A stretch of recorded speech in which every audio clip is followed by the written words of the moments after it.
কিরে গীতা, শুনলাম তোর কর্তা নাকি মিলের কাজ ছেড়ে দিয়েছে। কি আর করবে দিদি, মিলে সারাদিন হাড় ভাঙা খাটুনি করে ঠিকমতো মজুরিটাও পায় না। সংসারে টানাটানি, এভাবে কি চলা যায় বলো তো দেখি। হ্যাঁ তাই তো, আমিও তো তোর দাদাকে বলেছি যে মিলের কাজ ছেড়ে অন্য কিছু করতে। তুমি বলো দিদি, এখন দু পেট নিয়ে যেভাবেই হোক চলে যাচ্ছে, কিন্তু সংসারে তো আস্তে আস্তে খরচ বাড়বে। আর সব খেয়ে ফেললেই তো হবে না, কিছু তো গুছিয়েও রাখতে হবে। যা ইনকাম করে তাতে সংসারই চলে না, আবার মজুত করার কথা বলছিস তুই। সে তো কাজ বন্ধ করে দিয়ে বাড়িতে পড়ে আছে।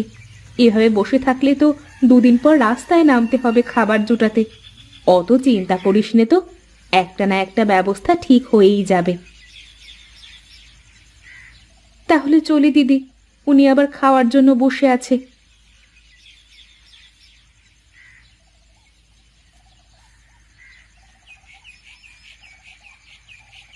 এতক্ষণ লাগলো তোমার?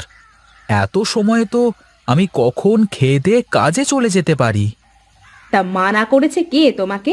নিজে তো একটু নিয়ে খেয়েও চলে যেতে পারতে।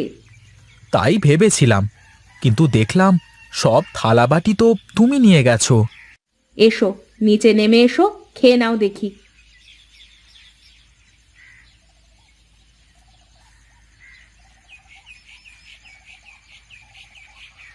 ওগো শুনছো, প্রকাশ নাকি মিলের কাজ ছেড়ে দিয়েছে। না জানবার কি আছে, দুজনে তো একই জায়গায় কাজ করতাম। আমি বলি কি, তুমিও মিলের কাজ ছেড়ে দাও, অন্য কিছু করো। কি সব বলো পাগলের মতো? মিলের কাজ ছেড়ে দিয়ে কি করব বলো তো দেখি। কাজ করলে কি আর কাজের অভাব নাকি? একটা না একটা কাজ ঠিক মিলে যাবে। আর এইভাবে কি সংসার চলে বলো? আমার কি করবার আছে গিন্নি বলো তো? সারাদিন তো কাজই করি, বসে তো থাকি নে। আচ্ছা বাদ দাও তো দেখি, তোমার যা ভালো মনে হয় করো। তার আগে বলো, রান্নাটা কেমন হয়েছে? তোমার রান্নার কি আর প্রশংসা করা লাগে গিন্নি? তোমার হাতের রান্নায় এক অন্য রকম জাদু আছে। তাই? সত্যি বলছো নাকি আমার মন রাখার জন্য বলছো? তুমিও আমাদের মিলের ম্যানেজারের মতো, যত ভালো করেই কাজ করো না কেন তার মন ভরবে না। থাক, আর বলা লাগবে না। খাওয়া তো শেষ, এবার হাত ধুয়ে উঠে পড়ো।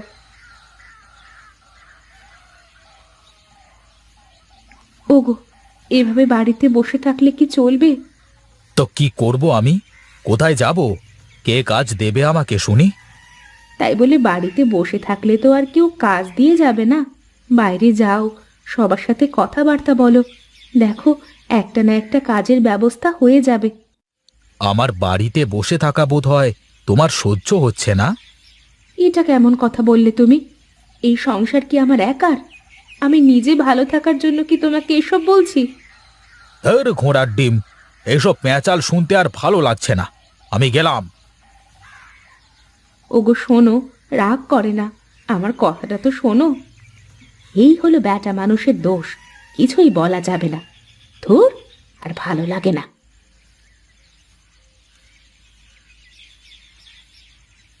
হ্যাঁ, আরে প্রকাশ যে, আয় আয় এইদিকে আয়। কি দাদা, কিছু বলবে নাকি? কি রে, এই তোর মুখ চোখ ওরকম পেঁচার মতো লাগছে কেন? তা কি হয়েছে কি? সত্যি তো, আমি আগে খেয়াল করিনি। কি হয়েছে রে? এই, তার আগে প্রকাশের এক কাপ চা দে তো। একটা চা বললে? তোমরা চা খাবে না? আমরা এইমাত্রই খেলাম চা, তুই খা। এই তারপর এখন কি করবার সিদ্ধান্ত নিলি? এই হুট করে তো কাজ ছেড়ে দিয়ে চলে আসলি। তুমি বলো দাদা, মিলে ওই পরিবেশে কি কাজ করা যায়? ম্যানেজার বেশি বোঝে তো, তো এখন বুঝুক কেমন লাগে। তুই চলে আসবার পর পর সবাই কাজ ছেড়ে দিয়েছে, শুনলাম যে মিলটা নাকি বন্ধ করে দেবে। এটাই তো হওয়ার কথা ছিল। গরিবের ঘাম পানি করা টাকা যারা মেরে খায়, তাদের সাথে এমনটাই হওয়া উচিত। ঠিকই বলেছিস প্রকাশ, এই তোর মতো একজন ছিল বলে আমরা কত আনন্দে কাজ করতাম। এখন আর মিলে সেই মজা হয় না রে। যা হয় হতে থাক, আমি বসে বসে দেখতে থাকি। তাহলে এখন কি করবি বলে ঠিক করলি? কোনো কাজবাজ থাকলে আমাদেরও বল, আমরাও আর কাল থেকে মিলে কাজ করতে যাব না। এখনো তো কিছু করবার কথা ভাবিনি, এই নিয়েই সংসারে অশান্তি, তাই তো বাড়ি থেকে বাইরে আসলাম। সত্যি বলেছিস রে ভাই, কি যে ভুল করেছি এই বিয়ে করে। বউ না থাকলে তো কিছু নিয়েই ভাবতাম না। তোদের থেকে আমি কত সুখী, আমার ঘরে বউও নেই, কোনো জ্বালাও নেই। আরে হা হা করে হাসিস নে, তা না হলে আবার মশা ঢুকে যাবে গালের মধ্যে।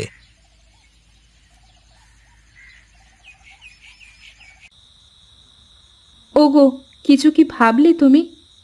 কি নিয়ে ভাববার কথা বলছো তুমি শুনি? কি নিয়ে আবার? হুট করে কাজ ছেড়ে দিলে এখন কি করবে? আমার থেকে তো চিন্তা দেখছি তোমার বেশি। মনে হয় সংসার তুমি চালাও। ওই দেখো, ভালো কথা বললেও দোষ। সংসার কি আমার একার, না তোমার আমার দুজনের সংসার? আমি যদি না বলি তাহলে কে বলবে শুনি? দেখো গিন্নি, আমার মন মেজাজ এমনিতেই ভালো না, তার উপর তোমার এই মানসিক অত্যাচার আমার আর সহ্য হচ্ছে না। ঠিক আছে, আমি আর কিছুই বলবো না। তোমার যা ইচ্ছে তাই করো।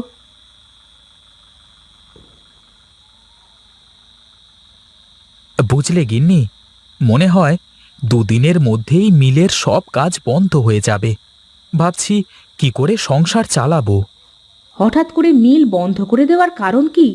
আর এতগুলো লোক এখন কি করে খাবে? বড় লোকরা কি আর গরিবের খোঁজ রাখে? তাদের লাভ দেখে শুধু। তাই বলে এইভাবে হুট করেই সব কিছু করে ফেলবে? এখানে আমাদের তো আর কিছু বলবার নেই, সব ম্যানেজমেন্টের কাজ। আমরা তো দিন রাত কলুর বলদের মতো খাটি শুধু। আচ্ছা, তাহলে এখন কি করবা বলে ভাবছো তুমি? আমার মাথায় তো কিছুই আসছে না গিন্নি, কি যে করব। আচ্ছা, অত চিন্তা করে মাথা নষ্ট করার দরকার নেই। এখন ঘুমাও, কিছু একটা ব্যবস্থা হয়ে যাবে।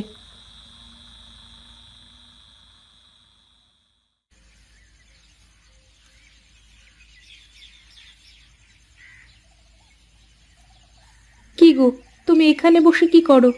আর এই ঘাস পরিষ্কার করে কি করবা? আহ, আমার কাজ আমাকে করতে দাও তো, কি করব সেটা দেখলেই বুঝতে পারবে। তুমি সব সময় এমন খ্যাক খ্যাক করে কথা বলো কেন বলো তো? একটু ভালো করে কথা বলতে পারো না? মানুষের ভালো করে কথা বলতেও যত সময় লাগে, খারাপ করে কথা বলতেও সেই একই সময় লাগে। কথা না বলে এখান থেকে যাও তো, আমাকে আমার কাজ করতে দাও।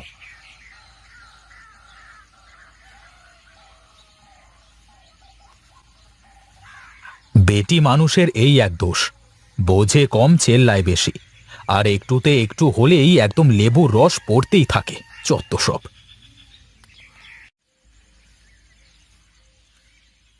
জানো দিদি, আমার না আর সহ্য হচ্ছে না। সারাদিন এই খেচাখেচি ভালো লাগে না। কি নিয়ে এত ঝামেলা হচ্ছে তোদের, বল তো দেখি। সে সব সময় এমন করে কথা বলছে যে শুনলেই যে কারো রাগ হয়ে যাবে। শোন রে বোন, বেটা মানুষের পকেটে টাকা না থাকলে তারা পাগল হয়ে যায়। এখন একটু কম কথা বলবি ওর সাথে। আমি তো যা বলতে যাচ্ছি তাতেই দোষ হয়ে যাচ্ছে। চিন্তা করিস নে, এখন ওর কথায় ভুল বুঝিস নে। একটু চুপচাপ সহ্য কর।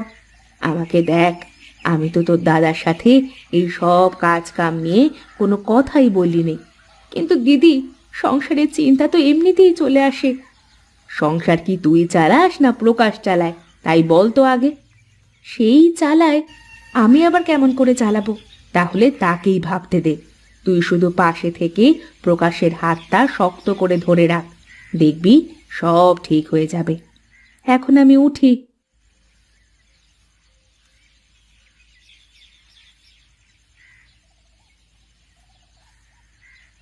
কি রে, কি করিস এখানে? কি আর করব দাদা, বসে না থেকে কিছু তো করি। কয়টা লাউ গাছ লাগালাম, দেখি কি হয়।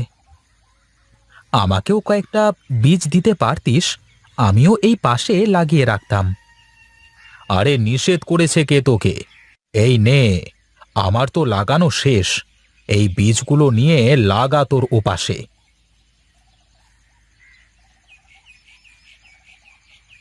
ঠিক আছে, তাহলে তুই কাজ কর, আমি গিয়ে দেখি, পরিষ্কার করে লাগিয়ে দিই বীজগুলো।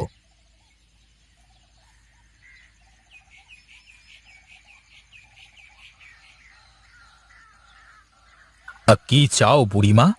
তোমাকে তো ঠিক চিনতে পারলাম না। আমাকে তুই চিনবি নে বাছা, আমি ওই দূর গাঁয়ের লোক।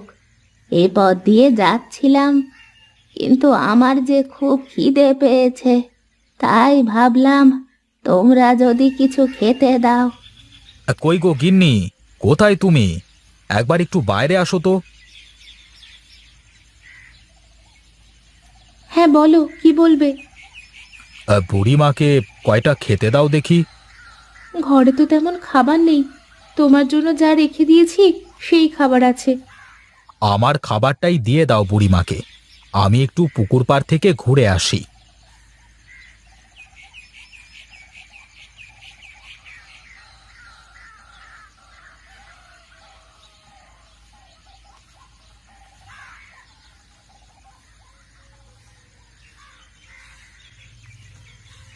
আমি তো ওর খাবারটা খেয়ে নিলাম, বেচারা তো না খেয়ে থাকবে। না বুড়িমা, আমি আবার রান্না করব ওনার জন্য, তুমি পেট পুড়ে খাও।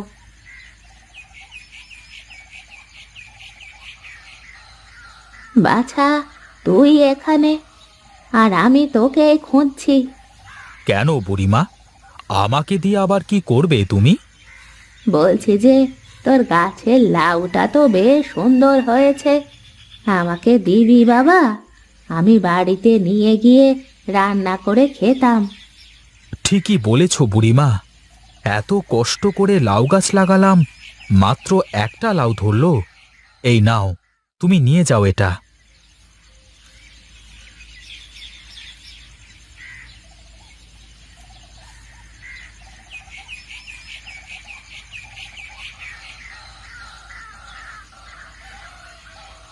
কি হয়েছে দাদা? এই সকাল সকাল গলা ফাটিয়ে ডাকছো কেন শুনি? ওরে, ওরে দেখ দেখ, তোর জাংলায় কত লাউ ধরেছে, আর আমার জাংলায় মাত্র একটা লাউ। আমার তো আমার তো বিশ্বাসই হচ্ছে না দাদা, গাছে এত লাউ আসলো কোথা থেকে? তুই তুই আমার সাথে চিটিংবাজি করলি প্রকাশ। তুই ভালো বীজ লাগিয়ে আমাকে কমা বীজ দিলি। দাদা, তুমি বিশ্বাস করো, আমিও যে বীজ লাগিয়েছি তোমাকেও সেই বীজই দিয়েছি।